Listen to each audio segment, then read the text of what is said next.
Okay, welcome. Today's video we're going to do an oil and filter change on my Toyota 86.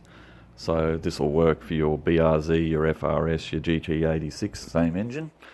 The car's been out and I've run it for 10 or 15 minutes to get it up to temperature. Brought it back in here, got it up on the quick jack and let it cool off for about 10 minutes to take the edge off the heat in the oil. So I'm going to go into a bit of depth in this video, so if you've never done an oil change, this should help you out a lot, because I'm going to give you a lot of tips and explain things in detail, so you should be able to do your own oil change after you've finished watching this video. So tools you're going to need, obviously you need some jacks. If you only got a hydraulic jack, make sure you're not relying on the hydraulic jack alone, and you get some jack stands as well. Get it up off the ground safely. You're going to be crawling underneath it, so you don't want anything to collapse and kill you, because it probably will if it comes down. Okay, in terms of tools we're going to need, we'll need a 14mm socket, a 1/2 inch drive with an extension. I've got a cup tool here for the oil filter. You can use those older style wrenches, but it's very hard to get them off because the airbox on the 86 interferes with the trying to turn that tool, so you're better off with one of these cup tools that's got a 1/2 inch drive on the top. Some nitrile gloves, some rag, grab an old t-shirt as well, and I'll show you the reason why you need one of those a bit later on. An oil drain pan. In terms of parts, a sump plug gasket, crush washer, oil filter sticker. Obviously you're going to need some engine oil as well. This takes 020. You can go to a different grade oil, but I don't track this car. I just use normal street driving, a bit of spirited driving in favourite roads, all that sort of stuff. So that grade of oil or viscosity of oil will be fine. If you're tracking your car, you might want to go to a different viscosity, but that's an entirely different conversation. We won't go into that here. So righto, so we'll get into it. Okay, under the car, just grab an old bit of cardboard or some rag or something to throw into your oil pan so you don't make a mess of your garage floor. What I've found when I've done this in the past is I end up with oil dripping out from underneath this aluminium sump guard. What I think's happening is that when I pull the sump plug out, there's oil splashing off my hands up under this tray, or when it starts to slow in its flow out of the sump, oil starts to drip and run down the side of the sump here, because that's not actually the low part of the sump. It gets a bit lower down there. So what I'm going to try and do this time is put a bit of rag in around that hole. So if I do splash any oil, it's going to catch on that rag, and then I don't have to remove this sump guard to clean up the oil that's splashed up there and made a mess. That's the theory. We'll see how it goes. Okay, so I've got that rag up in there now. Just get your 14mm socket, loosen off your sump plug. I've got a Gredi or a G-Ready magnetic sump plug here. First time I've used that, so it'll be interesting to see how much metal that magnet's attracted. Okay, so lefty loosey, righty tighty, so loosen that off. Once you get it started, just get into it with your hand and get ready to catch the oil. Hopefully you can just get my hand out of the way so you can see that.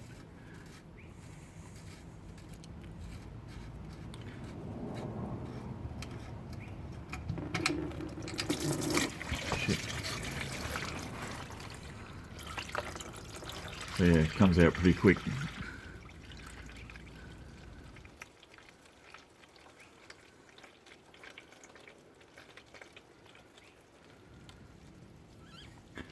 So if you just let that drain for about 10 or 15 minutes,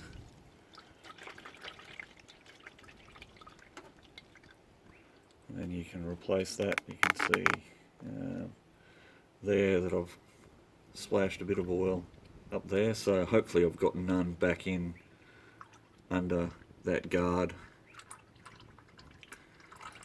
So I'll just let that drain off. Okay, if you're ever wondering whether it's worth having a magnetic sump plug, we're about to see why. So this car has got 20,000 kilometres on it in total, and the oil that's in it's probably done about 4,000 k. So you can just see, I'll just wipe it off with a snot rag, and you can just see the metal filings that have come off during that time. So all that black stuff is metal that magnetic sump plug's collected in 4,000 kilometres. So yeah, well worth getting one. That's the crush washer there, so just pull that off and replace that.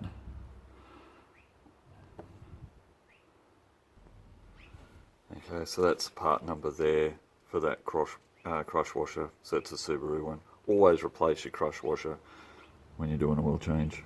Don't reuse the old one, otherwise you're going to get leaks. Okay, so while the oil's draining out of the sump, it's time to get the oil filter off. So you can see here, this is your old traditional sort of oil filter tool, and there's no room in there really to get that off. You can tilt it up a bit, but that's just awkward and a pain in the ass. And if your oil filter's on tight, you're going to struggle to get that off. Better off using the cup style tool. So that just slots straight over the top of that, and that's on a 1/2 inch drive. And that just comes off very easily.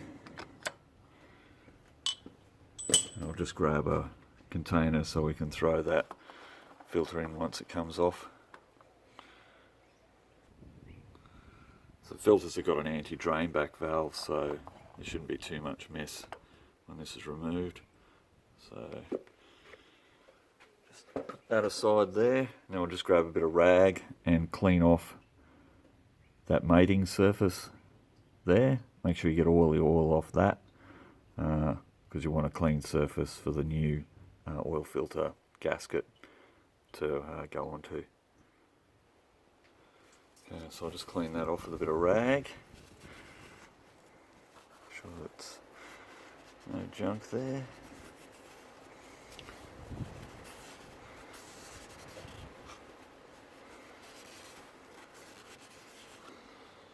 Okay, so with your new filter, get rid of that plastic cover there.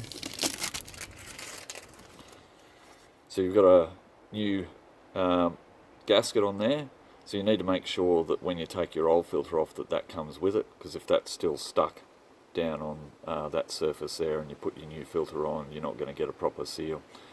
So you need to run a bit of oil around this surface here as well to lubricate it.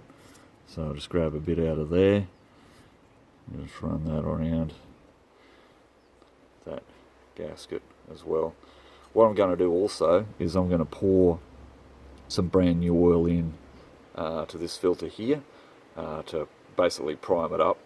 So when it goes on the engine, oil is going to flow around the engine a lot faster when you start it up than what it would if you didn't have any oil in there.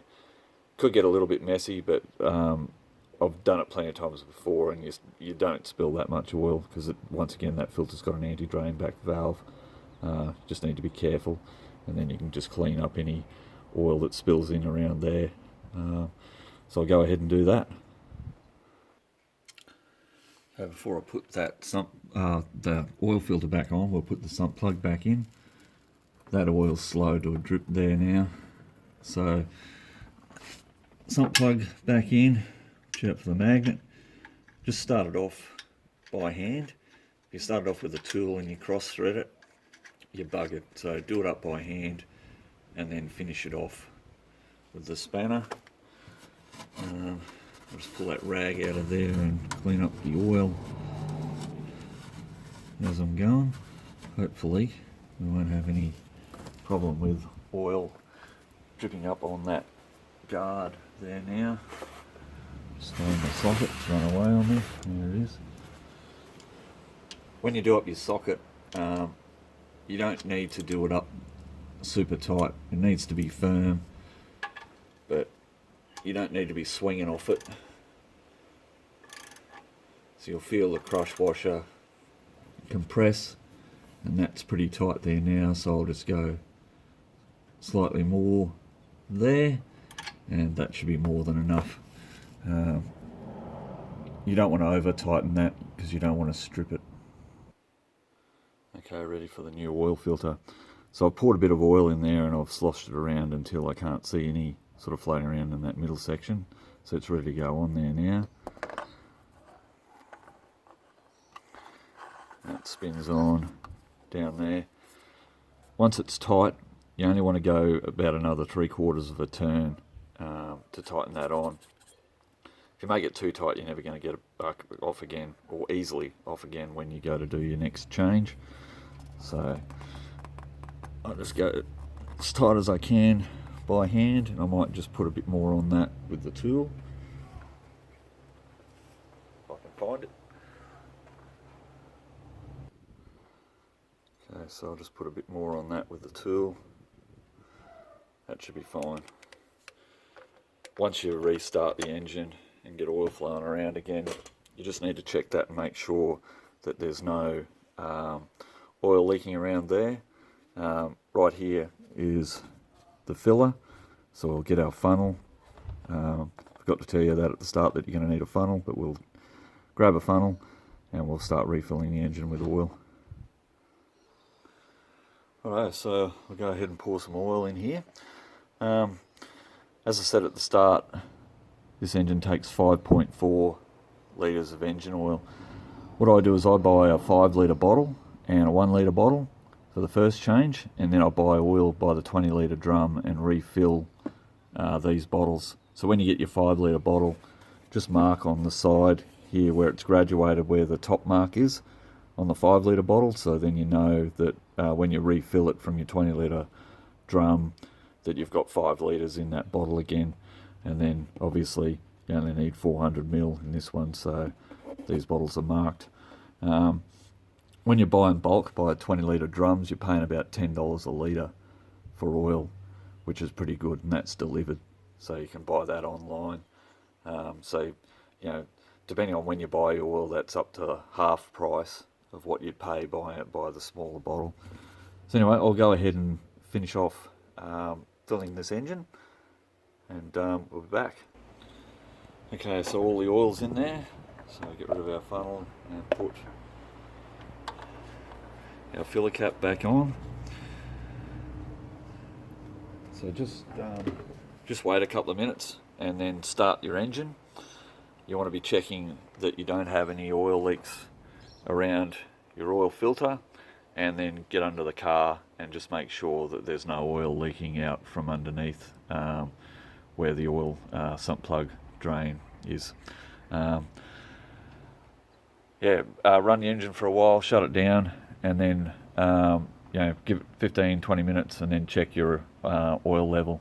These things, as I said, take 5.4 litres. I've never had any trouble with overfilling or underfilling using 5.4 litres measured straight out of the bottle, so you should be right.